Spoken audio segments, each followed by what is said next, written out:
राजीव दीक्षित वैदिक नॉलेज, स्वदेशी मूवमेंट और आयुर्वेदिक हेल्थ ट्रीटमेंट के लिए काफी फेमस थे। मृत्यु के बाद भी आज भी उनके विचारों को रिस्पेक्ट दिया जाता है, लेकिन उनके विचारों में से एक विचार ऐसे हैं जिनके ऊपर चर्चा होना चाहिए। मांस खाने के विरोध में रहने वाले राजीव दीक्षित दूध के पक्ष में ये बोलते हैं, दूध है, दही है, मक्खन है, मट्ठा है, घी है, ये कैल्शियम का सबसे बड़ा भंडार है। इसके अलावा है क्या आपके पास? रागी, तिल या फिर ऐसे बहुत सारे प्लांट बेस्ड सोर्सेस अवेलेबल है जिनसे हमें कैल्शियम मिल जाते हैं।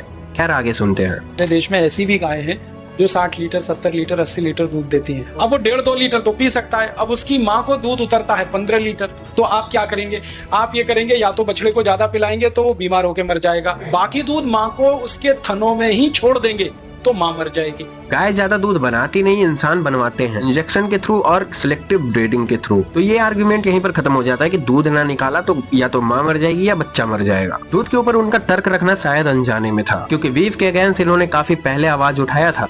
गाय को जब काटते हैं, भैंस को जब काटते हैं, बैल को जब काटते हैं, ऐसे ही नहीं काट देते एकदम में, धीरे धीरे उनको तड़प तड़प के मरने के लिए मजबूर होने की स्थिति में काटते हैं। लेकिन शायद वो इस बात से अनजान थे कि जो गायें कट रही है वो स्लाउटर हाउस पहुंच कैसे रही। एआई यानी आर्टिफिशियल इंसेमिनेशन के थ्रू गायों को जबरदस्ती प्रेग्नेंट करके उनका जनसंख्या जबरदस्ती बढ़ाना, फिर उसके बच्चे के हक का दूध छीन के नर बछड़ों को मार देना या फिर कचड़े के समान फेंक देना। जो गाय अब बूढ़ी हो सकती है या फिर जो गाय अब दूध नहीं दे सकती उनको कसाई के हाथ बेच देना। और इन सब का जिम्मेदार दूध कंज्यूम करने वाला ही है, जिसकी वजह से ये क्रूएलिटी और भी बढ़ रही है क्योंकि डिमांड बढ़ रही है। बेहतर समझने के लिए यूट्यूब पे देखो माँ का दूध मूवी, जिसमें विस्तार रूप से सब कुछ बताया गया है।